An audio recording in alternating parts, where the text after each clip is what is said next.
Don't forget to subscribe and hit the bell icon for more easy and helpful educational videos.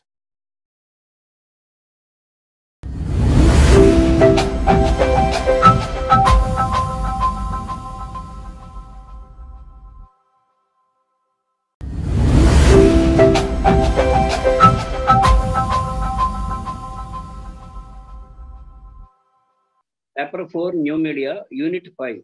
Unit 5 లో mobile journalism, smart phone ఫీచర్లు, యాప్లు, mobile phone platforms, వాటి వీడియోలు, వార్తలు పంపడం, ఎలాంటి జాగ్రత్తలు తీసుకోవాలి, ఎడిటింగ్, మొబైల్ జర్నలిజంలో ఉన్నటువంటి అవకాశాలు, మొబైల్ జర్నలిజంలో రాణించాలంటే కావలసిన పరిజ్ఞానం, ఈ అంశాలన్నీ కూడా మన యూనిట్ 5లో వస్తాయి. అది సో ఇప్పుడు మనకి ఈ రోజు యూనిట్ 4లో last topic traditional journalism, social media impact. ఇది ఒక 5 నిమిషాలు చెప్పుకొని తర్వాత మిగతా మా రెగ్యులర్ టాపిక్ మొబైల్ ఫోన్స్ లోకి వెళ్ళిపోదాం. ఇప్పుడు ట్రెడిషనల్ మీడియా అంటే ఏంటి మనం చెప్పుకున్నాం. ట్రెడిషనల్ మీడియా అంటే ఆల్మోస్ట్ ప్రింట్ మీడియా అంతా కమ్స్ అండర్ ట్రెడిషనల్ మీడియా, సంప్రదాయ జర్నలిజం. మన సంప్రదాయ జర్నలిజం ప్రకారం మనం ఎప్పుడు వస్తుంది పేపర్? ఉదయం పూట వస్తుంది. మధ్యాహ్నం కొన్ని మిడ్ డే పేపర్స్ ఉన్నాయి, అంటే ముంబైలో గట్టా ఉన్నాయి, హైదరాబాద్లో కూడా మిడ్ డే పేపర్స్ ఉన్నాయి, విజయవాడలో, అలాగే నెల్లూరు, అనంతపురం, రాజమండ్రి, వైజాగ్, ఇలాంటి చోట ఈవినింగ్ పేపర్స్ ఉన్నాయి. అయితే ఒకసారి ఈవినింగ్ పేపర్ వచ్చిందంటే మళ్ళీ మరుసటి రోజు ఈవినింగ్ పేపర్ వచ్చేంత వరకు కూడా మనకి ఆ న్యూస్ అనేది మనకి ఆ పేపర్లో మనం చదువుకునే సౌకర్యం ఉండదు. కానీ ఇప్పుడు డిజిటల్ మీడియా డెవలప్మెంట్తో ఏమవుతుంది, రకరకాల యాప్స్లో, ఆన్లైన్లో, సోషల్ మీడియా ప్లాట్ఫామ్స్లో మనకి వార్తలు వస్తున్నాయి. మనం వెంటనే మనం చూసుకోగలుగుతున్నాం. సూర్యాపేట దగ్గరలో బీజేపీ, తెలంగాణ బీజేపీ రాష్ట్ర అధ్యక్షుడిపై రాళ్ల దాడి అనే ఒక వార్త ఉందనుకోండి. ఆ వార్త మన ఈవినింగ్ పేపర్ వచ్చేంత వరకు ఆగక్కర్లా, మన మొబైల్ ఫోన్లోనే మనకు ఆ వార్త రకరకాల యాప్స్ ద్వారా వచ్చేస్తుంది. కాబట్టి మనం ఏం చేస్తున్నాం, వెంటనే ఆ వార్తను మనం తెలుసుకొని దాని మీద మనం ఏమైనా స్పందించాలంటే స్పందించవచ్చు, లేదా న్యూస్ రాయాలంటే రాయొచ్చు, లేదా దాని ఇంపాక్ట్ స్టోరీస్ రాయొచ్చు, లేదా స్థానిక నాయకులతో మాట్లాడి దానికి అనుకూలంగా కానీ ప్రతికూలంగా కానీ వాళ్ళ అభిప్రాయాలను రాయొచ్చు. ఏదైనా మనకి అది ఆ ప్రాసెస్లో ఉంటాం మనం. అయితే ఇక్కడ మనం ఒకటి అర్థం చేసుకోవాల్సింది ఏంటంటే, ఉదయాన్నే ఎలక్ట్రానిక్ మీడియా మొత్తం, అంటే including digital media, web media, వీళ్ళంతా కూడా ప్రింట్ మీడియా మీద ఆధారపడతారు. ఎట్లా ఆధారపడతారంటే, ఉదయాన్నే బిగ్ స్టోరీ చేయాలి, లేదా ఒక పెద్ద టాపిక్ మీద ఒక అరగంట రన్ ఆన్ చేయాలి, ఒక స్టోరీ గ్యాప్ ఫిల్ చేయాలి, ఇవాళ పెద్దగా వార్తలు లేవు, సంథింగ్ ఏదో ఒకటి మనం రాయాలి అనేటప్పటికి ఏమవుతుందంటే, ఉదయాన్నే పేపర్లన్నీ ముందు వేసుకొని ఏ పేపర్లో ఏమొచ్చింది, ఎడిటోరియల్స్ ఏమొచ్చాయి, మిగతా లిటరరీ పేజీల్లో ఏమైనా వచ్చినా, ఇంపార్టెంట్ స్టోరీస్ ఉన్నాయా, సినిమా పేజీలో ఏమైనా ఉందా, బిజినెస్ పేజీలో ఏమైనా ఉందా, లేదా గాసిప్ ఏమైనా ఉందా, ఇట్లా ఎలక్ట్రానిక్ మీడియా కానీ, డిజిటల్ మీడియా కానీ, వెబ్ మీడియా కానీ మనకి న్యూస్ పేపర్స్ మీద డిపెండ్ అవుతుంటాయి. సాయంత్రం అయ్యేసరికి ఏమవుతుందంటే, మనం ఆఫీస్కి వెళ్ళామనుకోండి, ప్రింట్ మీడియాలో ఉన్న వాళ్ళు ట్రెడిషనల్ మీడియా గురించి చెప్తున్నా, మనం వెళ్ళేటప్పటికి ఏమంటారు వాళ్ళు, మనం ఏదో చెప్తాం వార్త, ఏమని, బీజేపీ ఒక నాయకుడి మీద రాళ్ల దాడి అనే ఒక వార్త ఉంది సార్ అని చెప్తాం మనం, అది రాయబోతున్నాను అని. వాళ్ళు ఏమంటారు, అది ఎప్పుడో జరిగిందయా, ఉదయం పూట జరిగింది, అది ఇప్పుడు ఏమి ఇస్తావు అని అడుగుతారు. అంటే ఇక్కడ ఏమవుతుంది, ప్రింట్ మీడియా ఈవినింగ్ అయ్యేసరికి ప్రింట్ మీడియా మీద డిజిటల్ మీడియా తాలూకా ఇంపాక్ట్ ప్లస్ వాళ్ళ ప్రెషర్ మనకు పెరుగుతుంది. అంటే మనం ఏదో చెప్తాం, లేదు సార్ ఇంకా వేరే వార్తలు లేవు, నీ మొహం అక్కడ చూడ ఛానల్లో అది వస్తుంది, ఇంపార్టెంట్ అది అని ఒక ఛానల్లో వచ్చే వార్తను మనకు చెప్తారు. అంటే ఏమవుతుంది, ఛానల్లో ఏమొచ్చిందో అది ప్రింట్ మీడియాకి వార్తగా మారిపోతుంది సాయంత్రం అయ్యేసరికి. ఉదయం ఏమవుతుంది, పేపర్లో వచ్చిన వార్త ఎలక్ట్రానిక్ మీడియాకి న్యూస్గా మారిపోతుంది. మనం ఏదో రాస్తాం ఒక స్టోరీ, ఏమని ఆర్వీఎం విద్యాశాఖలో, ఆర్వీఎంలో రాజీవ్ విద్యా మిషన్లో అవకతవకలు, లేదా అక్కడ ఆ పెర్ఫార్మెన్స్ బాగాలేదు డిపార్ట్మెంట్ది, లేదా వాళ్ళు చేసినటువంటి స్కీమ్స్ ద్వారా పిల్లల్లో పెర్ఫార్మెన్సెస్ అనేవి పెరగలేదు, అచీవ్మెంట్స్ పెరగలేదు, తగ్గినాయి. ప్రథమ్ అనే సంస్థ ఇచ్చిన నివేదికలో పిల్లలకి చదవడం రాదు, రాయడం రాదు, గణితంలో పెద్దగా వాళ్ళ ప్రతిభ ఏం కనిపించట్లేదు, సామాజిక శాస్త్రాలపై వాళ్ళకి ఎటువంటి పట్టు ఉండటం లేదు అని ఒక నివేదిక ఇచ్చింది. ఆ నివేదిక ప్రకారం రాష్ట్రంలో పిల్లల పరిస్థితి ఇది అని ఒక స్టోరీ మనం రాసాము అనుకుందాం. మార్నింగ్ అది స్టోరీ వస్తుంది.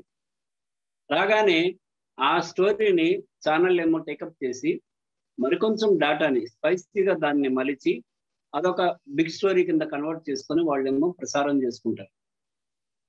పగలంతా ఏమవుతుంది, పగలంతా వాళ్ళు ఇచ్చే న్యూస్ మనకి పెద్దగా అవసరం లేకపోయినా కూడా వాళ్ళు ఇచ్చేటటువంటి స్టోరీలు న్యూస్ సాయంత్రం అయ్యేసరికి మనల్ని ఆఫీసులో అడుగుతారు. కాబట్టి ఇక్కడ ఏమవుతుంది, ట్రెడిషనల్ మీడియా వేరు, డిజిటల్ మీడియా వేరు అనేది లేదు. Both are inter dependable. ఒకదాని మీద ఒకటి పరస్పరం ఆధారితంగా ఉంటాయి. ఎలా ఆధారితంగా ఉంటాయి అనేది మీకు ఇప్పుడు చెప్తాను. సాయంత్రం అయ్యేసరికి ప్రింట్ మీడియా మొత్తం డిజిటల్ మీడియా మీద ఆధారపడి ఉంటుంది. మార్నింగ్ అయ్యేసరికి మార్నింగే వాళ్ళు 5 గంటలు 6 గంటలకు లేచి న్యూస్ తయారు చేసుకోవాలి. ఏముంటుంది వాళ్ళ దగ్గర రెడీగా. కాబట్టి వాళ్ళు ఏం చేస్తారంటే న్యూస్ పేపర్లన్నీ ఎదురుగా వేసుకొని, అందుకే మార్నింగ్ టైంలో మనకి న్యూస్ పేపర్ రివ్యూస్ అని పెట్టుకున్నారు. ఎందుకంటే ఈ న్యూస్ పేపర్ రివ్యూ పేరుతో గంటన్నర గడిపేవచ్చు. అన్ని పేపర్లలో వచ్చిన వార్తలు చదవటం, ఈ పేపర్ ఎట్లా రాసింది, ఆ పేపర్ ఎట్లా రాసింది, దీన్ని మీరేమంటారు, దాన్ని మీరేమంటారు, ఈ ఎమ్మెల్సీ నోటిఫికేషన్లు వచ్చినాయి, దాంట్లో మీరు ఏం చెప్పదలుచుకున్నారు, ఎవరు గెలుస్తారు, ఎవరు ఓడిపోతారు, ఎన్ని నామినేషన్, ఏదో ఒకటి ఆ రోజు వచ్చినటువంటి పేపర్లలో అనేక రకాల దినుసులు ఉంటాయి. ఆ దినుసులన్నీ ఒక దగ్గర పెట్టి ఒక మసాలా తయారు చేసి ఉదయాన్నే మనకి ఎలక్ట్రానిక్ మీడియా అనేది మనకి ప్రజెంట్ చేస్తుంది. తర్వాత వాళ్ళకి ఏమవుతుంది, బ్రీతింగ్ టైం దొరుకుతుంది. 7, 8 అయ్యేసరికల్లా 9 అయ్యేసరికల్లా న్యూస్ స్టార్ట్ అవుతుంది. న్యూస్ ఫ్లో అనేది స్టార్ట్ అవుతుంది. ఈ న్యూస్ ఫ్లో స్టార్ట్ అవ్వగానే ఈ న్యూస్ పేపర్ల వ్యవహారం పక్కకి జరిగిపోతుంది అనమాట.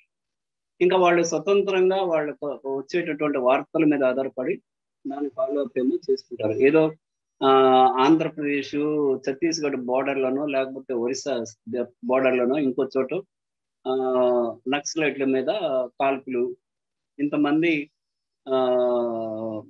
మావోయిస్టులు మరణించారు అనేది ఒక వార్త ఉందనుకుందాం. ఆ వార్తకి ఇంటర్లింక్గా రకరకాల స్టోరీలు చేయొచ్చు.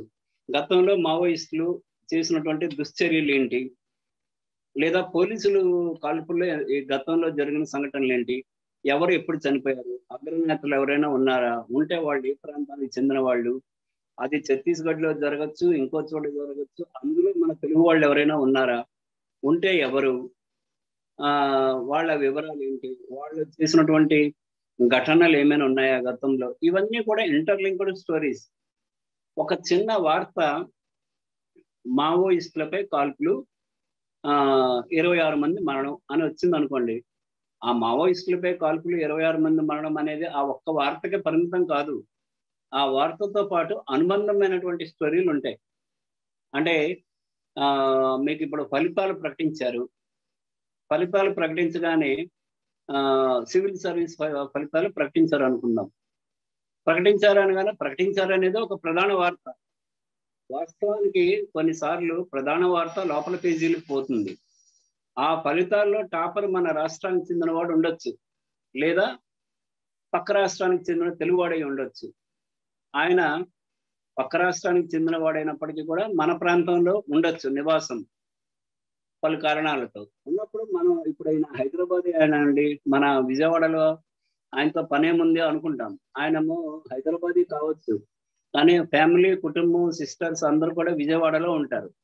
ఉన్నప్పుడు వాళ్ళ తల్లిదండ్రుల తాలూకా అభిప్రాయాలు ఏంటి, వాళ్ళ సిస్టర్ అభిప్రాయం ఏంటి, వాళ్ళు ఏమంటున్నారు, ఆయన చిన్నప్పుడు ఎలా చదివేవాడు, ఈ పోటీ పరీక్షల్లో ఎలా సెలెక్ట్ అయ్యాడు, ఇతర పరీక్షల్లో సెలెక్ట్ అయ్యాడా, ఇప్పుడు ఏం చేస్తున్నాడు, ఆయన అభిరుచులు ఏంటి, ఆయన భవిష్యత్తు ప్రణాళిక ఏంటి, ఇవన్నీ మనం తీసుకొని ఒక స్టోరీ చేసామంటే, ఫలానా వెంకట సుబ్బారావు గారు సివిల్ సర్వీసెస్ లో టాపర్ అయ్యారు అన్న మాట కంటే ఈ వార్త ప్రధాన వార్తగా మారుతుంది. వాళ్ళ మదరు, సిస్టరు ఒక కామెంట్ చేస్తారు, ఏమని, ఆయన ఆల్రెడీ ప్రేమలో పడ్డాడు, పలానా సినీ నటునో లేకపోతే యాంకర్నో లేకపోతే పలానా ప్రముఖ మహిళనో వివాహం చేసుకోబోతున్నాడు అని చెప్పారు అనుకోండి, అది ఛానళ్ళకి ఒక పండగ అనమాట. దాని మీద స్టోరీ వేసుకుంటూ కూడా వాళ్ళు ఆ రోజంతా కూడా న్యూస్ ని ఫ్లోట్ చేయడానికి అవకాశం ఉంటుంది. మనకి ఇప్పుడు శ్రీకాకుళం జిల్లాలో ఒక ఆయన ఆ పర్టికులర్ రిజర్వ్డ్ కేటగిరీలో నేషనల్ టాపర్ అయ్యాడు సివిల్ సర్వీసెస్ లో. ఆయన ఉండేది హైదరాబాదు, పనిచేసేది వేరే చోట, వాళ్ళ స్వగ్రామం వేరే ఊరు. ఆ గ్రామంలో పండగ వాతావరణం నెలకొంది అనేది ఒక వార్త. ఆ పండగ వాతావరణం నెలకొంది అన్న వార్త ఫస్ట్ పేజీలో వచ్చింది. అక్కడ మిఠాయిలు పంచుకుంటూ వాళ్ళ టీచర్లు, వాళ్ళ కుటుంబ సభ్యులు, ఇదంతా కూడా. కానీ వార్త ఎక్కడిది, ఆయన ఎక్కడున్నాడు, హైదరాబాద్ లో ఉన్నాడు, కోచింగ్ తీసుకుంటున్నాడు. ఆయన పనిచేసేది వేరే ఊర్లో దూరంగా, స్వగ్రామం వేరే. మనం హైదరాబాద్, ఈయన టాపరు, ఆయన హైదరాబాద్ లో ఉన్నాడు, మనకేం సంబంధం అని అనుకోవటానికి లేదు. అది నేను చెప్పదలుచుకున్నది. కాబట్టి మనం ఏంటంటే ప్రతి వార్తతో కూడా మన గ్రామానికి local to global, global to local అంటారు. అంటే ఏంటి, మన ఊరితో ఈ ప్రపంచానికి ఏమైనా సంబంధం ఉందా, లేదా ప్రపంచ వార్తలతో మన ఊరికి ఏమైనా సంబంధం ఉందా అనేవి మనం గమనిస్తూ ఉండాలి. ఒక సబ్ ఇన్స్పెక్టర్ ఒక ఊర్లో ఆయన పనిచేసేది, కుటుంబం ఉండేది ఒక ఊరు, ఆయన పనిచేసేది వేరే ఊరు. ఇంకొక చోట ఆయన ఒక ప్రోగ్రామ్కి అటెండ్ అయ్యి ₹1,00,00,000 గెలుచుకున్నాడు.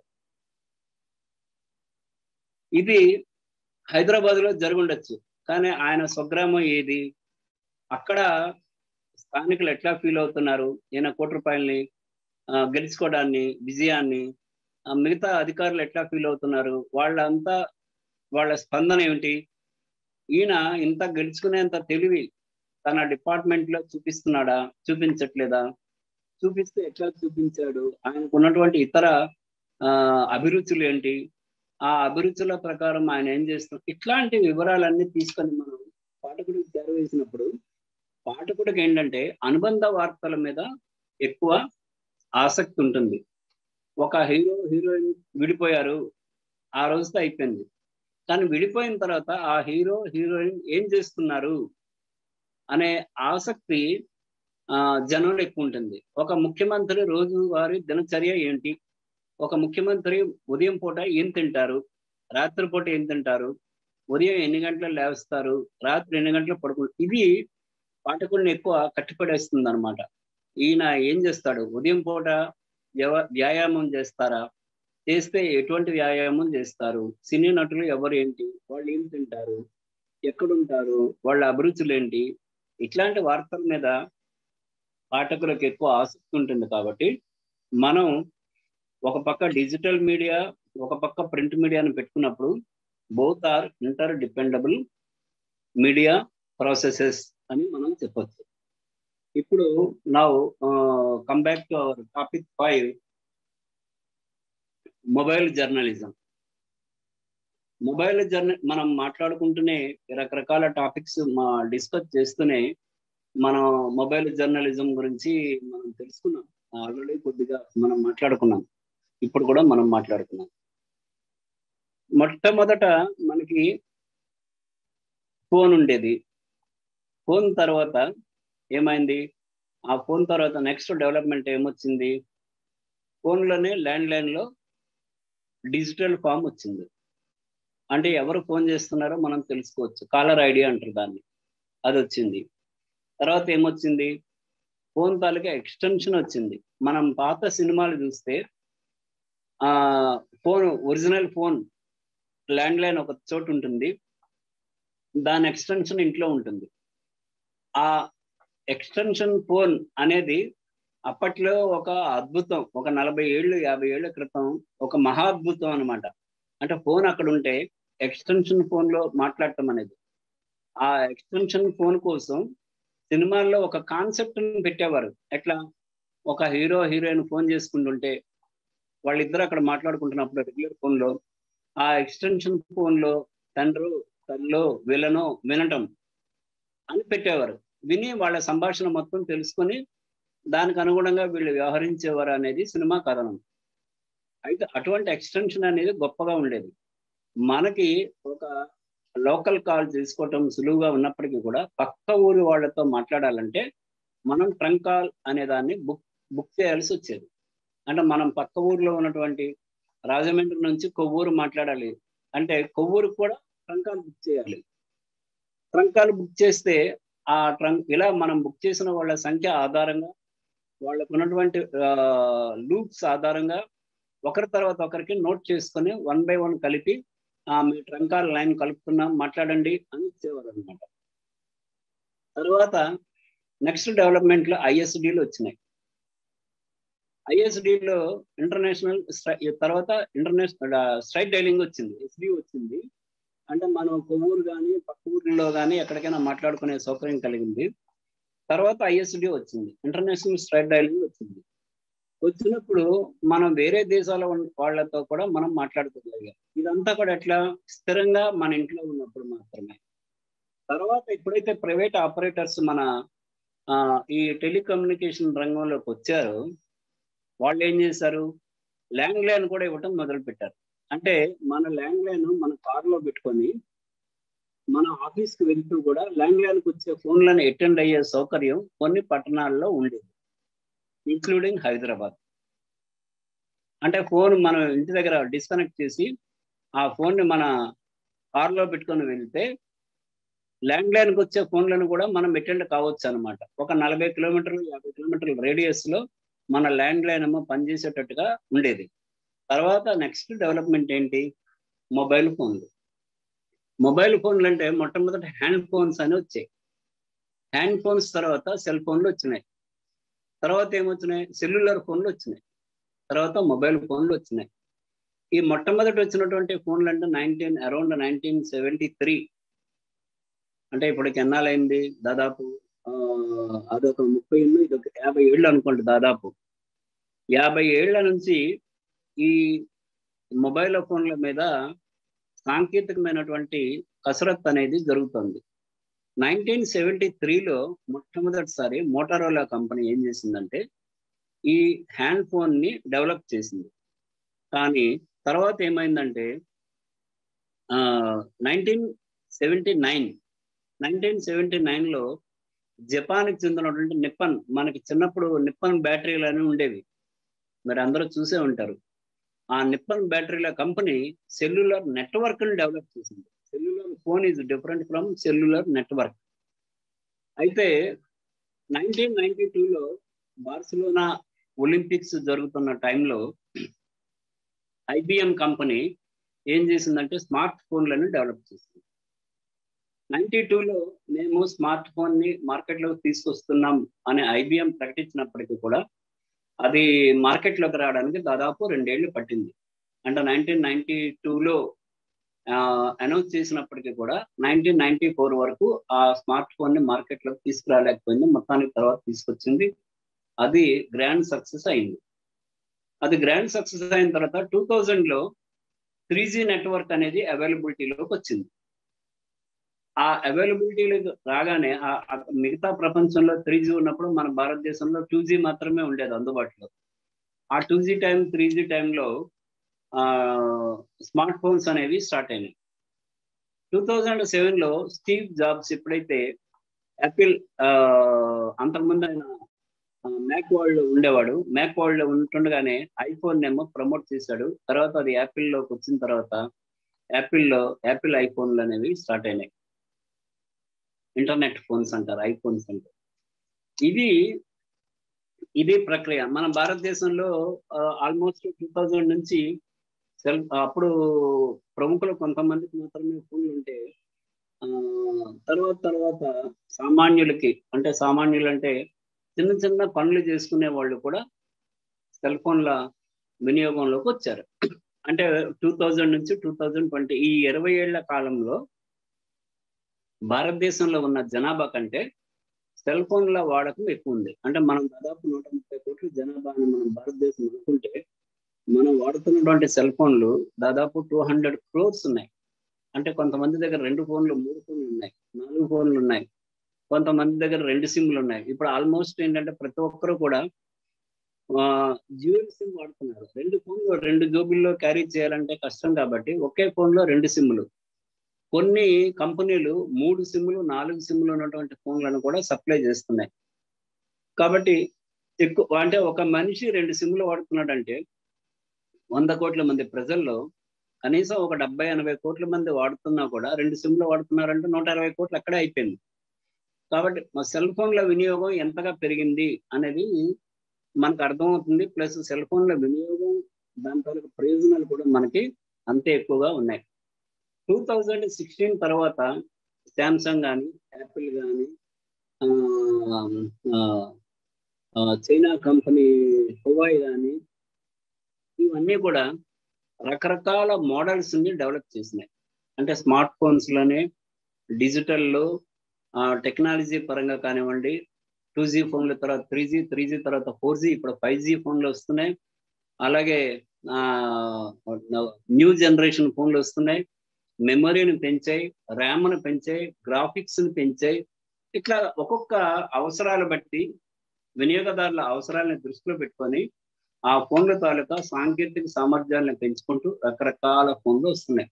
ఒకప్పుడు మనకి డమ్మీ ఫోన్ల టైప్లో ఉండేవి. ఆ ఫోన్లలో ఈ వాట్సాప్లు, ఈ సోషల్ మీడియా వచ్చేది కాదు. అది కేవలం మనం ఏదో ఎవరికైనా చిన్న మెసేజ్ పెట్టడానికి లేదా ఫోన్ చేసుకోవడానికి మాత్రమే పరిమితం అయ్యేవి. తర్వాత ఎప్పుడైతే స్మార్ట్ ఫోన్స్ వచ్చి డిజిటల్ ఫోన్స్ వచ్చినాయో, వచ్చిన తర్వాత మనకి సోషల్ మీడియా ఇదంతా కూడా పెరిగింది. దాని తర్వాత లెవెల్ ఏమొచ్చింది? సోషల్ మీడియాకు అవసరమైనటువంటి కంటెంట్ని డెవలప్ చేయడంతో పాటు దాన్ని ఎడిటింగ్ చేసుకునే సదుపాయం, మిక్సింగ్ చేసుకునే సదుపాయం, టైటిల్స్ మిగతా వాటిని యాడ్ ఆన్ చేసుకునే సదుపాయం, at the same time live telecast, live streaming సదుపాయాలు కూడా ఇప్పుడు మొబైల్ ఫోన్లలో మనకి కలుగుతున్నాయి. ఇప్పుడు మన మొబైల్ ఫోన్ని ఇది వరకు మొబైల్ అనేది మన అవసరం ఏంటి? స్టాటిక్ ఫోన్లో కంటే ఒక స్థిరంగా ల్యాండ్ లైన్ ఫోన్, స్టాటిక్ ఫోన్లో మనం మాట్లాడుకోవడం అనేది ఇంట్లో ఉన్నప్పుడే కుదురుతుంది. కాబట్టి ఆ నెంబర్లో ఎవరైనా వేరే వాళ్ళు మనం లేనప్పుడు ఫోన్ చేస్తే అటెండ్ అయ్యేవారు ఉండరు. కాబట్టి మనం మొబైల్ మూమెంట్లో ఉన్నప్పుడు కూడా మనం ఆ ఫోన్ అటెండ్ అయ్యేందుకు ఉపకరించేటటువంటి ఒక సాధనం మొబైల్ ఫోన్ మొదటి రోజుల్లో. తర్వాత రోజుల్లో ఏమైంది? మొబైల్ ఫోన్ నుంచి టెక్స్టింగ్, మెసేజ్ పెట్టుకోవచ్చు. తర్వాత ఎంఎంఎస్ అంటే మల్టీమీడియా సర్వీసెస్ ని పెంచుకోవచ్చు. తర్వాత ఏమొచ్చింది? ఈమెయిల్స్ చూసుకోవచ్చు, ఈమెయిల్స్ పంపించుకోవచ్చు. తర్వాత ఏమైంది? ఇంటర్నెట్ ని యాక్సెస్ చేయొచ్చు. తర్వాత ఏమైంది? మన ఇన్ఫ్రారెడ్, బ్లూటూత్ ద్వారా వేరే వాళ్ళ డేటాని మనం తీసుకోవచ్చు, లేదా డేటా ట్రాన్స్ఫర్ అనేది చేయొచ్చు. అలాగే మనం వీడియో గేమ్స్ ను వాచ్ చేయొచ్చు, వీడియో గేమ్స్ ను క్రియేట్ చేయొచ్చు. అలాగే డిజిటల్ ఫోటోగ్రఫీ, మనం ఎక్కడికి పోయినా కూడా ఇప్పుడు ఏం చేస్తున్నాం? కెమెరాలు ఉండేవి ఇదివరకు. ఎక్కడికైనా మనం పోతే టూరిస్ట్ స్పాట్లకు వెళ్తే ఆ కెమెరాలు పెట్టుకొని మనం ఫోటోలు తీసుకునేవాళ్ళం. ఇప్పుడు ఏం చేస్తున్నాం? మనం డిజిటల్ ఫోటోగ్రఫీని మనం మన సెల్ ఫోన్ ద్వారానే తీసుకుంటున్నాం. అట్ ద సేమ్ టైం అదే డిజిటల్ ఫోటోగ్రఫీని ఎడిటింగ్ చేసుకొని మరింత అందంగా ఆ ఫోటోని తీర్చిదిద్దుకునే అవకాశం కూడా ఇప్పుడు మనకి సెల్ ఫోన్లలో కలుగుతుంది. ఇక్కడతో పరిమితం అయ్యామా మనం ఫోన్లతో? ఇంకా అడ్వాన్స్డ్ దీంట్లోకి వెళ్ళాం. అట్లా ఫైనాన్షియల్ ట్రాన్సాక్షన్స్ అంటే మీ బ్యాంకుతో అనుసంధానమై బ్యాంకు ఖాతాలను నిర్వహించుకోవటం. ఇదివరకు ఒక బ్యాంకు ఖాతాను మాత్రమే నిర్వహించుకునే సదుపాయం ఉంటే, ఇప్పుడు బహుళ ఖాతాలు, అంటే మీకు స్టేట్ బ్యాంకులో ఉంటే, ఆంధ్ర బ్యాంకులు ఉంటే, కేంద్ర బ్యాంకులు ఉంటే, మరో బ్యాంకులో ఉంటే, ఆ ఖాతాలన్నింటినీ కూడా సెల్ ఫోన్తో అనుసంధానం చేసి ఆ ఖాతాలను నిర్వహించుకోవటం, చెక్ బుక్లు తెప్పించుకోవటం, డబ్బుల్ని బదిలీ చేయటం, లేదా మీ అకౌంట్లోకి డబ్బుల్ని ఖాతాలోకి ట్రాన్స్ఫర్ చేసుకోవటం, ఇలా మొత్తం బ్యాంక్ ఆపరేషన్స్ అన్ని చేసుకుంటున్నాం. ఇంకో పక్క ఏం చేస్తున్నాం, డాక్యుమెంట్స్ ని వెరిఫై చేయగలుగుతున్నాం. ఇంకో పక్కన మనం దాన్ని ఒక లాకర్ లాగా కూడా వాడగలుగుతున్నాం. అంటే లాకర్ లాగా ఎలాగా, మన డ్రైవింగ్ లైసెన్స్, మన హెల్త్ కార్డ్స్, మనం చదువుకునే సర్టిఫికేట్లు, మిగతా గణాంకాలు, date of birth, blood group, లేదా immediate contact numbers, emergency contact numbers, family members, groups కింద ఫామ్ చేసి ఫ్రెండ్స్ ఎవరు, క్లోజ్ ఫ్రెండ్స్ ఎవరు, ఫ్యామిలీ మెంబర్స్ ఎవరు, అట్లాగనే మనం కాంటాక్ట్స్ ను కూడా ఇప్పుడు డివిజన్ చేయొచ్చు. ఇందులో హిందూస్ ఎవరు, ముస్లిమ్స్ ఎవరు, క్రిస్టియన్స్ ఎవరు. ఎందుకంటే ఈ పండగలు పబ్బాలు వచ్చినప్పుడు మీరు వాళ్ళకి సెగ్రిగేట్ చేసి వాళ్ళకి ప్రత్యేకించి కొన్ని సందేశాలను పంపించేందుకు కూడా మీ కాంటాక్ట్స్ లో గ్రూప్స్ ని ఫామ్ చేసుకునే సదుపాయం అనేది మీకు వచ్చింది. ఇంత అంటే ఒక సెల్ ఫోన్ అనేది, నేనేమంటానంటే అందరూ కూడా మొబైల్ కంప్యూటర్ అంటారు. మొబైల్ కంప్యూటర్కి మించిపోయింది ఇప్పుడు. మొబైల్ కంప్యూటర్కి మించిపోయి ఈ మొబైల్ మైండ్ అని అనొచ్చు. మన మైండ్ ఒకటి, ఇంకొక మైండ్ ఎవరంటే మన మొబైల్ ఫోన్. మనం ఇంట్లో డబ్బులు మర్చిపోయినా, వేరే ఇంపార్టెంట్ డాక్యుమెంట్లు మర్చిపోయినా, లేదా ఇంకొక ఏదైనా విషయాలు మనం మర్చిపోయినా బాధపడట్లేదు. కానీ మనం ఇంట్లో మొబైల్ ఫోన్ మర్చిపోయామంటే మన శరీరంలో ఒక అవయవం ఏదో కోల్పోయామేమో అని మనం గిలగిలలాడే పరిస్థితికి మనం వచ్చేసాం అప్పుడే ఆల్రెడీ. అంటే మొబైల్ ఫోన్ ఒక అరగంట లేకపోతే, మన చేతిలో అది ఎట్లెట్లా మనం చూసుకోకపోతే ఏంది ఈ భూప్రపంచం తలకిందులైందా అనే ఆందోళన మనలో కలిగే పరిస్థితికి మనం చేరుకున్నాం. కాబట్టి మొబైల్ ఫోన్స్ తో మనకి పెరిగిన అవకాశాలు అనేవి విపరీతంగా పెరిగినాయి. ఈ పెరగడం వల్ల మనం ఏం చేసాం, దాంతో వినియోగాన్ని పెంచుకున్నాం. ఈ వినియోగాన్ని పెంచుకోవటం అనేది ఏం జరిగింది, మన తాలూకా అవసరాలను తీర్చడానికి ఉపయోగపడుతుంది. మనం మీడియా పర్సన్స్ గా మనకి మొబైల్ ఫోన్ ఎప్పుడు ఉపయోగపడుతుంది, ఎలా ఉపయోగపడుతుంది, అది కదా ఇంపార్టెంట్ మనకి. మిగతా బ్యాంక్ ట్రాన్సాక్షన్స్ వాటన్నింటిని పక్కన పెట్టినా కూడా మీడియా పర్సన్ గా మనకి మొబైల్ ఫోన్ ఏ విధంగా ఉపయోగపడుతుంది, అసలు మొబైల్ ఫోన్ వినియోగించడం వల్ల మన మీడియా పర్సన్ గా మనకేమైనా మన వృత్తిపరమైనటువంటి ప్రయోజనం ఉంటుందా, అది క్వశ్చన్. ఇప్పుడు మన మొబైల్ ఫోన్ ఉపయోగించడం వల్ల ఏమవుతుందంటే, ఇది వరకు నేను ఒక ప్రోగ్రాంకి వెళ్ళాను అనుకోండి, సిటీస్ లో ఎట్లా ఉంటదంటే ఈచ్ న్యూస్ పేపర్ కి ఒక ఫోటోగ్రాఫర్, 2, 3, 4, 5 వాళ్ళ అవసరాలు బట్టి ఉంటారు. ఇంతమంది ఉన్నప్పటికీ కూడా ఆ రోజు ఒక 50-60 కార్యక్రమాలు ఉంటే ఆ 50-60 కార్యక్రమాలని కవర్ చేయడానికి ఫోటోగ్రాఫర్ కి కుదరదు ఆయన అటెండ్ అవ్వడం. కొన్ని మార్లు ఏం చేస్తారంటే ఫోటోగ్రాఫర్స్ వేరే వాళ్ళ దగ్గర నుంచి ఫోటోలు తీసుకుంటారు, వేరే పేపర్ల నుంచి వాళ్ళు ఎక్స్చేంజ్ చేసుకుంటారు. కొన్ని లీస్ట్ ప్రిఫర్డ్ ప్రోగ్రామ్స్ ఉంటాయి, కానీ ఆబ్లిగేషన్ ఉంటుంది మనకి, ఆ ప్రోగ్రామ్ ని కవర్ చేయాలి. కానీ అదేం పెద్ద ప్రముఖ కార్యక్రమం ఏమీ కాదు. వేరే పేపర్ వాళ్ళని అడిగామనుకోండి, ఆ ఫోటో మేము పోలేదని అంటారు, ఇంకొకరిని అడిగితే మేము కూడా పోలేదు, ఇంకొకరిని అడిగితే మేము కూడా పోలేదు అంటారు. అటువంటి కార్యక్రమంలో అది మనకు ఆబ్లిగేషన్ కాబట్టి ఆ ప్రోగ్రామ్ ని మనం కవర్ చేయాలంటే మనం ఏం చేయాలి, మన ఫోటోగ్రాఫర్ రాలేదు. మనం రిపోర్టరే తన మొబైల్ ఫోన్తో ఓ ఫోటో తీసాడు అనుకుందాం, ఆ ఫోటోని తన వార్త రాశాడు, ఫోటోను కూడా ఇచ్చాడు. అక్కడ ప్రక్రియ, ఆ న్యూస్ ప్రాసెస్ అనేది మనకి చాలా సింప్లిఫై అయిపోయింది. ఆ విధంగా మనం మన వృత్తిలో రాణించేందుకు మొబైల్ ఫోన్ అనేది దోడ్పడుతుంది. అంటే ఎక్సెల్ ఇన్ ద ప్రొఫెషన్, మన వృత్తిలో మనం అత్యద్భుతమైనటువంటి ప్రతిభను చూపించేందుకు మొబైల్ ఫోన్ తోడ్పడుతుంది. ఇంకెందుకు ఉపయోగపడుతుంది, మన ప్రొఫెషనల్ తాలూకా స్కిల్స్ అంటే వృత్తిపరమైనటువంటి నైపుణ్యాలను పెంచుకునేందుకు కూడా మనకి మొబైల్ ఫోన్ ఉపయోగపడుతుంది. ఒక ఆయన మాట్లాడుతున్నాడు, శకుంతలాదేవి వచ్చింది, మూవింగ్ కంప్యూటర్ అంటాం ఆమెని. ఆ శకుంతలాదేవి వచ్చి గణితం మీద మాట్లాడుతుంది, లీలాదేవి గణితం అంటది, లీలావతి గణితం, లేదా అది ఏదో ఒక టాపిక్ గురించి మాట్లాడింది అనుకుందాం, ప్రస్తారాలు వినియోగాలు అని ఒక టాపిక్ గురించి మాట్లాడింది. మనకు అది ఆమె శకుంతలాదేవి మన నగరానికి వచ్చింది కాబట్టి అది ప్రముఖమైన వార్త కాబట్టి మనం కవర్ చేయడానికి వెళ్తాం. మనం కామర్స్ లోనో మరో సబ్జెక్ట్ లోనో మనం చదివి ఉంటాం. మనకి గణితంతో సంబంధం ఉండదు. ప్రస్తారాలు అంటే ఏంటో తెలియదు, వినియోగాలు అంటే ఏంటో తెలియదు. ఆమె చెప్తా ఉంటది, మనం నోట్ చేసుకుంటా ఉంటాం. అప్పుడు మన మొబైల్ ఫోన్ ని అక్కడే అసలు వాట్ ఈస్ ప్రస్తార permutations, what is permutations and what is combinations అనేది మనం సెర్చ్ చేసుకుంటే ఈ ప్రస్తారాలు వినియోగాలు అంటే ఏంటో, లీలాదేవి ఎవరు, ఆమె బ్యాక్గ్రౌండ్ ఏంటి, ఆమె ఏ రంగంలో ఈ రంగంలో ఎట్లా నిపుణురాలు అయ్యింది, లీలావతి గణితం అంటే ఏంటి, లీలావతి గణితంలో ఏముంది అనేది అక్కడికక్కడే మనం ఆ డాటాని మనం తెలుసుకొని ఎస్ ప్రస్తారాలు సంయోగాలు, ఎస్ పెర్ముటేషన్స్ అండ్ కాంబినేషన్స్ సంయోగాలు అంటారు. ఆ డాటాను మనం తెలుసుకొని మనం అప్పటికప్పుడే మరికొన్ని ప్రశ్నలు వేయటానికి అవకాశం ఉంటుంది. అట్లాగనే మన పనిని, మనం రిపోర్టింగ్ పనిని కూడా మనం తొందరగా చేసుకోవటానికి, అంటే కొన్ని వార్తల్ని మనం జర్నీలో ఉన్నాం, ఒక 2-3 గంటలు ప్రయాణం చేస్తున్నాం, ఆఫీసుకి చేరడానికి టైం పడుతుంది. విత్ ఇన్ ద టైం మనం ఏం చేయొచ్చు, మన వార్తని నేరుగా మొబైల్లో కంపోజ్ చేసుకొని సిద్ధం చేసుకోవచ్చు, లేదా పాయింట్ల వారీగా పెట్టుకొని సిద్ధం చేసుకోవచ్చు, లేకపోతే కీ పాయింట్స్ నోట్ చేసుకోవచ్చు.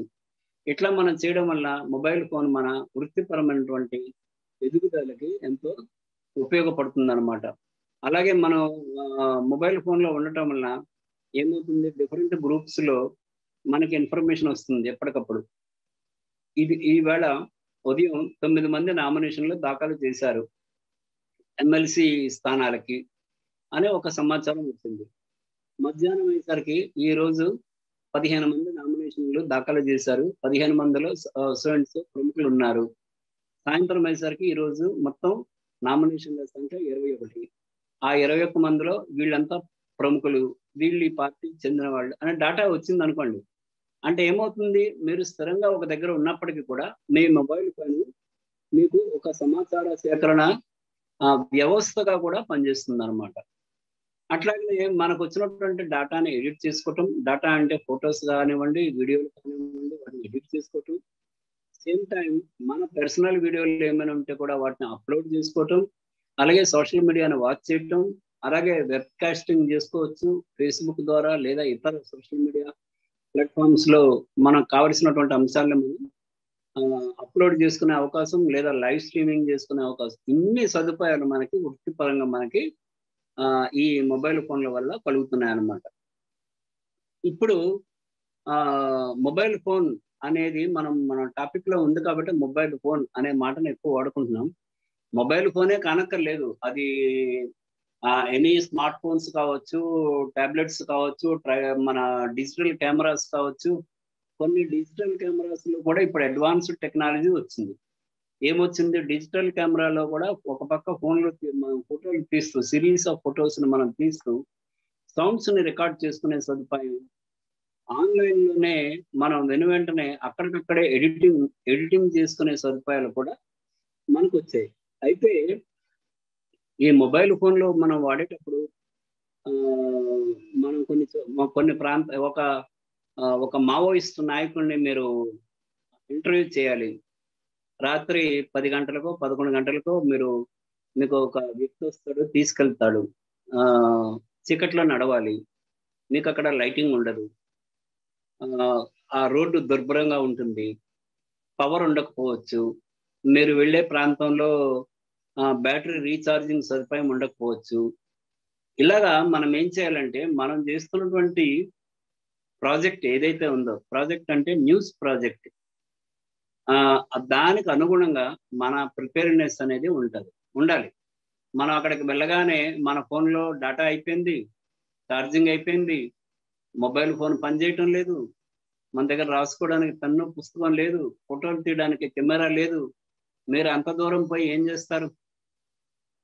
కాబట్టి మనం మన బ్రెయిన్లో మనకి ఒక 3 అంశాల మీద పటిష్టమైనటువంటి అవగాహన ఉండాలి. ఒకటి, కంటెంట్, మనం ఏం కంటెంట్ మనం ప్లాన్ చేస్తున్నాం, దానికి ఏం చేయాలి.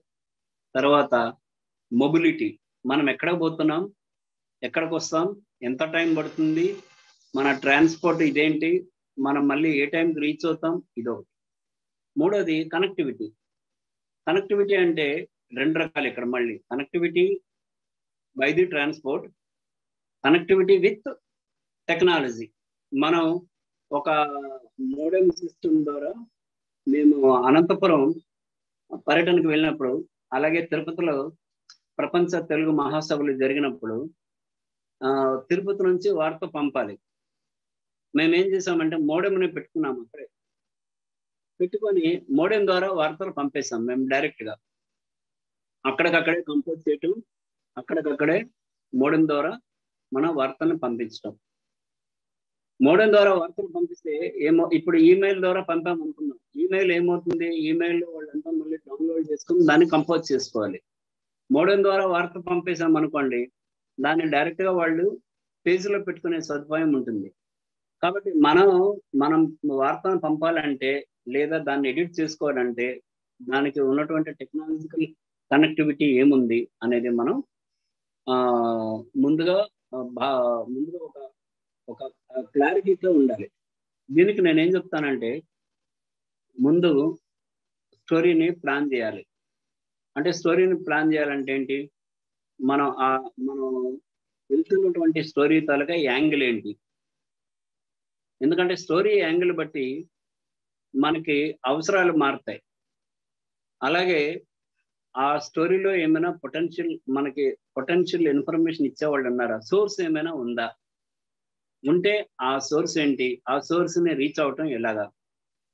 ఒకవేళ మనకి ఆ పొటెన్షియల్ ఇన్ఫర్మేషన్ ఇచ్చే వ్యక్తి లేదా పరిస్థితులలో మనం ఫోటో తీసుకొని వాటిని రికార్డ్ చేసుకునే సదుపాయం ఉందా లేదా. ఇప్పుడు ఒక వ్యక్తి దగ్గరికి మనం పోతామండి, ఆయన కొన్ని వివరాలు చెప్తాడు, కానీ ఏమంటాడు, నా పేరు రాయకండి అంటాడు, లేదా నా గురించి చూపించకండి అంటాడు, లేదా నా ఫోటో వేయకండి అంటాడు. ఏమి తన మొత్తం హైడ్ చేయమంటాడు, కానీ వార్త ఉంటుంది. లేదు, ఒక అర్ధరాత్రిప్పుడు food corporation of India FCI godown నుంచి వందలాది బియ్యం బస్తాలు తరలించుకుపోతున్నారు. వాళ్ళు ఎక్కడికి తరలించకపోతున్నారో ఎవరికి తెలియదు, అది ప్రభుత్వ పరమైనది కాదు, ప్రైవేట్ వాహనాల్లో తరలించకపోతున్నారు అని వార్త. మనం అక్కడికి వెళ్తే ఆ ఫోటోల్ని మనం తీసుకోవటానికి సదుపాయం ఉందా లేదా. లేకపోతే మనం ఏం చేయాలి, ఒక్కొక్కసారి ఇప్పుడు ఎగ్జామినేషన్ హాల్లో విద్యార్థులు పరీక్షలు రాస్తున్న దృశ్యం అని ఉంటుంది. వాస్తవానికి ఒక రిపోర్టరు ఎగ్జామినేషన్ సెంటర్లోకి వెళ్ళి, అంటే హాల్లోకి వెళ్ళి పరీక్షలు రాస్తున్నటువంటి దృశ్యాన్ని ఫోటో తీయడానికి వీల్లేదు ఎథికల్గా. మీరు అక్కడ ఎగ్జామినేషన్ సెంటర్లో నిల్చున్న విద్యార్థుల్ని కానీ, వాళ్ళు లోపలికి వెళ్తున్న దృశ్యాలు కానీ అవన్నీ తీయొచ్చు, కానీ పరీక్ష హాల్లోకి వెళ్ళి మీరు ఆ పరీక్ష తాలూకా దృశ్యాన్ని తీయడానికి వీల్లేదు. మనం ఏం చేయాలి, పరీక్ష హాల్లో మనం ఉన్నటువంటి పిల్లల దృశ్యాలు కావాలంటే అప్పుడు మనం ఏం చేయాలి, సంబంధిత మంత్రో ఉన్నతాధికారో ఆ పరీక్ష కేంద్రాలని తనిఖీ చేయడానికి వెళ్ళినప్పుడు వాళ్ళతో మనం పోయి ఆ ఫోటోలను మనం తీసుకోవచ్చు వాళ్ళ అనుమతితో. కాబట్టి మనకు ఉన్నటువంటి ఆ పొటెన్షియల్ సోర్స్ ఏంటి, పొటెన్షియల్ షార్ట్స్ ఏమైనా తీసుకునే అవకాశం ఉందా, ఇదంతా కూడా ప్లానింగ్ లోకి వస్తుంది. తర్వాత ఏంటి, న్యూస్ గ్యాదరింగ్. రెండో పాయింట్. ఫస్ట్ పాయింట్ ప్లానింగ్, రెండో పాయింట్ ఏమో న్యూస్ గ్యాదరింగ్. న్యూస్ గ్యాదరింగ్ కి మనకు కొంత రీసెర్చ్ అవసరం. ఎందుకంటే మనం ఏ అంశం మీద చేస్తున్నాం, ఒక గ్రామంలో ఎవరు మరణించినా ఆ మృతదేహాలని శ్మశాన వాటికకి పట్టుకెళ్లకుండా, దహనం చేయకుండా వాళ్ళ ఇంటి ముందే గడ్డి ఇవి పెట్టినట్టుగా అక్కడే ఒక కందకాన్ని తీసి, ఇంటి ముందు ఒక కందకాన్ని తీసి అక్కడే పాతి పెట్టేటటువంటి ఒక ఆచారం కర్నూలు జిల్లాలో ఉంది. ఆ కర్నూలు జిల్లాలో అటువంటి ఆచారం ఒకటి ఉంది. అంటే ఇంటి ముందు ఉన్నటువంటి ఇవన్నీ కూడా ఇంటి ముందే ఆ మృతదేహాల తాలూకా ఇవి ఉంటాయి అన్నమాట. ప్రతి ఒక్కరూ ఆ గ్రామంలో చనిపోయిన వాళ్ళని శ్మశాన వాటికి పట్టుకెళ్ళారు. ఆ ఊరికి శ్మశాన వాటికి లేదు. మామూలుగా మనం శ్మశాన వాటికి లేదంటే చాలా ఇప్పుడు ఉన్నటువంటి పరిస్థితుల్లో శ్మశాన వాటికలు ఉండట్లేదు. పట్టణాలకు వస్తే శ్మశాన వాటికలు ఎక్కడ కనిపిస్తున్నాయి, కనిపించట్లేదు. మనం అట్లా అనుకుంటాం. కానీ ఇక్కడ ఆచారం ఏంటంటే వాళ్ళ ఇంటి ముందే పెట్టుకొని వాళ్ళని పెద్దవాళ్ళుగా భావించి వాళ్ళను కొలుస్తూ అదొక ఆచారాన్ని పాటిస్తున్నారు. ఈ ఆచారానికి సంబంధించి మనం అక్కడ పోయామంటే వాళ్ళు చెప్పేటప్పుడు మనకు అర్థం కాదు కాబట్టి దీనికి సంబంధించినటువంటి ఒక బ్యాక్గ్రౌండ్ రీసెర్చ్ అనేది మనం చేయాలి. ఇంకెక్కడైనా ఇలాంటి ఆచారం ఉందా, ఇక్కడే ఉందా, ఎందుకుంది, ఇవన్నీ కూడా. అలాగనే ఆ ఇన్ఫర్మేషన్ ఇచ్చే వాళ్ళు ఎవరున్నారు?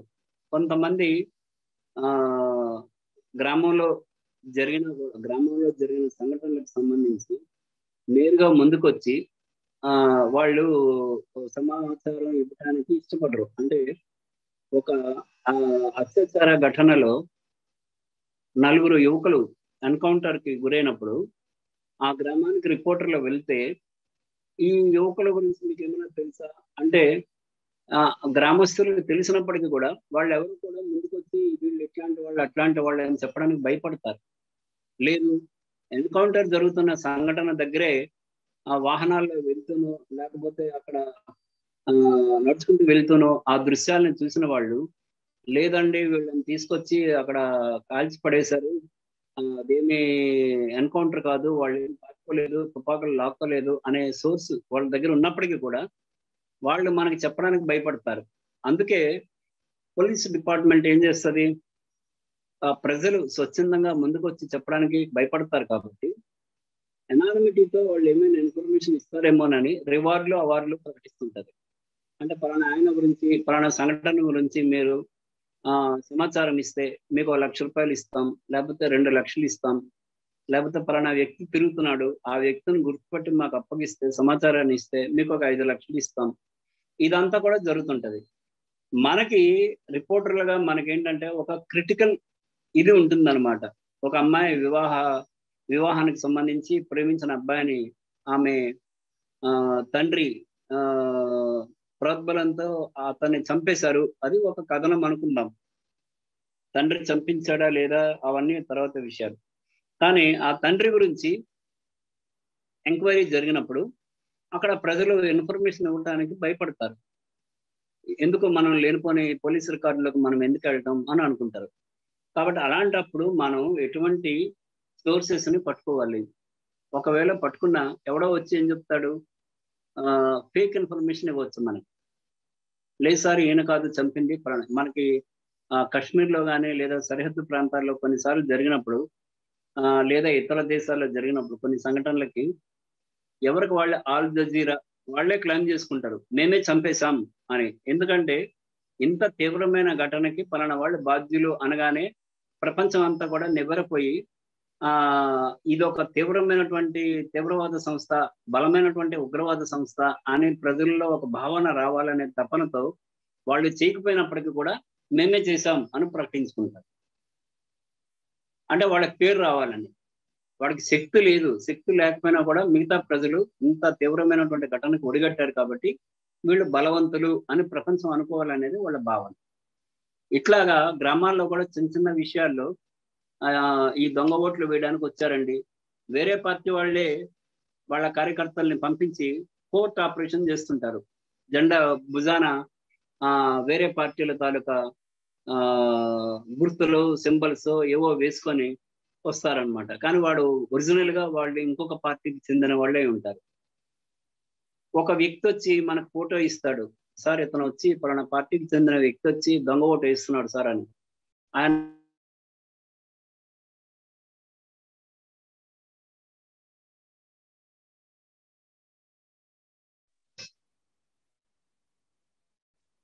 మధ్యలో కాల్ వచ్చింది, క్షమించండి.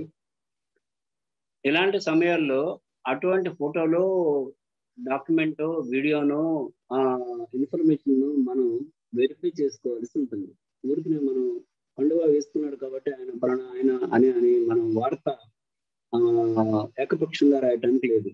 మనం వెరిఫై చేసుకోవాలి. ఎవరితో వెరిఫై చేసుకోవాలి? ఆ వ్యక్తితో కావచ్చు, లేదా ఆ వ్యక్తికి సంబంధించిన వాటితో కావచ్చు, లేదా పోలీసులతో మనం వెరిఫై చేసుకోవాలి. అలాగే మనం షూటింగ్, థర్డ్ పాయింట్ ఏంటంటే షూటింగ్ అండ్ స్క్రిప్టింగ్. మనం ఎన్ని గంటలకి తీసుకోవాలి ఒక మన స్టోరీకి సంబంధించి. ఒక అటవీ ప్రాంతాల్లోకి వెళ్ళారు, అక్కడ పక్షుల కిలకిల రావాలు మీరు రికార్డ్ చేయాలనుకున్నారు. పక్షుల కిలకిల రావాలు మనం వెళ్ళినప్పుడు అవి కిలకిల రావాలంటే రావు. దానికి ఒక టైం ఉంటుంది. ఆ టైంకి మనం వెళ్ళి దాన్ని మనం తీసుకోవటం చేయాలి. అలాగే ఎడిటింగ్ చేసేటప్పుడు మనకి కొన్ని షార్ట్స్ ఉంటాయి. న్యూస్ ఉంటుంది, యాంకర్ పార్ట్ చదువుతుంటుంది. కానీ మనకు అక్కడ అవసరమైనటువంటి, ఫర్ ఎగ్జాంపుల్ ఒక నాయకుడి మీద రాళ్ల దాడి అనే వార్తలో ఒక వర్గానికి చెందిన వాళ్ళు పోలీసులపై కర్రలతో దాడి చేశారు, అడ్డుపడినటువంటి పోలీసులపై కర్రలతో దాడి చేశారు అని యాంకర్ పార్ట్ లో ఉందనుకుందాం.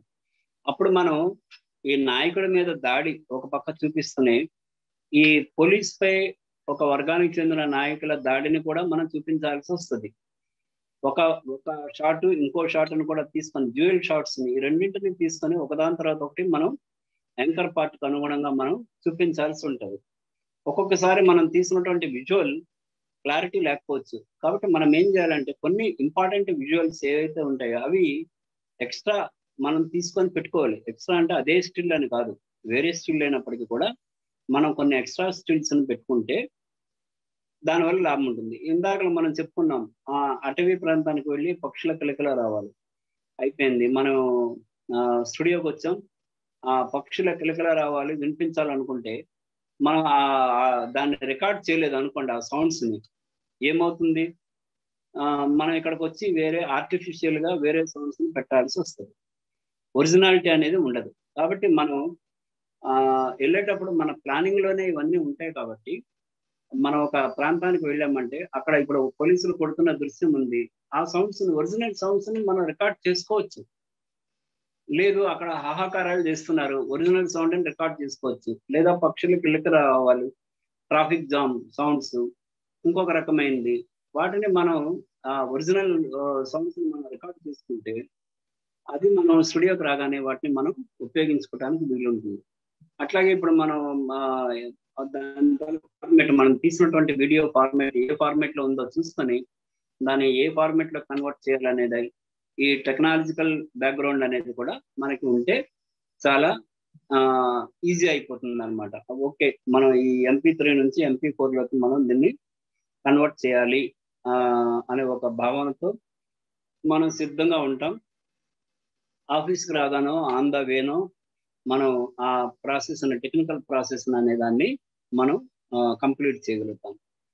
ఇది మన యూనిట్ 5 లో ఫస్ట్ టాపిక్ అన్నమాట. అంటే స్మార్ట్ ఫోన్స్, వాటి ఫీచర్స్, తర్వాత యాప్స్, మొబైల్ ఫోన్ ప్లాట్ఫామ్స్, ఇంకా అవన్నీ ఉన్నాయి. యాప్స్ అనేవి మీకు తెలుసు, దాదాపు లక్షలాది యాప్స్ ఇప్పుడు మనకి మార్కెట్లోకి వచ్చినాయి. రకరకాల యాప్స్ పనిచేస్తున్నాయి. ఒక్కొక్క దానికి ఒక్కొక్క యాప్ పనిచేస్తుంది. అంటే లైక్ మనం ఒక ఫోటోలు తీయాలంటే దానికి ఒక యాప్స్, వీడియోలకి ఒక రకమైన యాప్స్, వీడియో ఎడిటింగ్ ఒక రకమైన యాప్స్, ఫోటో ఎడిటింగ్ ఒక రకమైన apps, audio editing, audio recording కి ఒక రకమైన యాప్స్, లైవ్ స్ట్రీమింగ్ అంటే వాటికి ఒక రకమైన యాప్స్, ఇట్లా అందుబాటులోకి వచ్చినాయి. అట్ ద సేమ్ టైం మన టాపిక్ ని లేదా మన వీడియోని లేదా మన ఆడియోని ఎడిట్ చేసేందుకు కానీ లేదా లైవ్ స్ట్రీమింగ్ కి కానీ వేరే యాప్స్ కూడా ఉన్నాయి. కాబట్టి ఈ యాప్స్, వాటి వినియోగం, అవి ఎంతవరకు ఉపయోగపడతాయి, వాటిని ఏ విధంగా మనం వినియోగించుకోవచ్చు, ఎంతవరకు వినియోగించుకోవచ్చు, అందులో కొన్ని పెయిడ్ యాప్స్ ఉంటాయి, కొన్ని ఏమో ఫ్రీ యాప్స్ ఉంటాయి. మన మొబైల్ ఫోన్లో ఒక యాప్స్ని డౌన్లోడ్ చేసుకుంటా పోతే మొబైల్ ఫోన్ తాలూకా డేటా ఎంతవరకు ఖర్చు అవుతుంది, లేదా మెమరీ ఎంతవరకు ఉంటుంది, ఫోన్ స్పీడ్ ఎట్లా ఉంటుంది, ఫోన్ స్పీడ్ ఏమో పడిపోకుండా యాక్టివ్గా ఫోన్ ఉండాలంటే మనం ఏం చేయాలి, ఇట్లాంటి అంశాలను కూడా మనం ఈ టాపిక్లో మనం తెలుసుకోవాల్సి ఉంటుంది. కాబట్టి ఈ టాపిక్లో కొంత భాగాన్ని నేను చెప్పి మిగతా భాగాన్ని మనం రేపు చెప్పుకుందాం. ఇంతవరకు మీకు చెప్పిన విషయాలపై మీ అభిప్రాయాలు ఏమైనా అనుమానాలు అని నేను అడగట్లేదు మిమ్మల్ని, ఎందుకంటే అందరూ మొబైల్ ఫోన్లు వాడుతున్నారు, అందరూ యాప్స్ వినియోగిస్తున్నారు, అందరూ ఎడిటింగ్ చేస్తున్నారు, అందరూ ఫోటోలు తీస్తున్నారు. ఇవన్నీ చాలా వరకు మీకు తెలిసినవే. కాకపోతే మెథడాలజికల్గా మనం చెప్పుకుంటున్నాం కాబట్టి మీ అభిప్రాయాలు ఏమైనా ఉంటే కూడా చెప్పండి.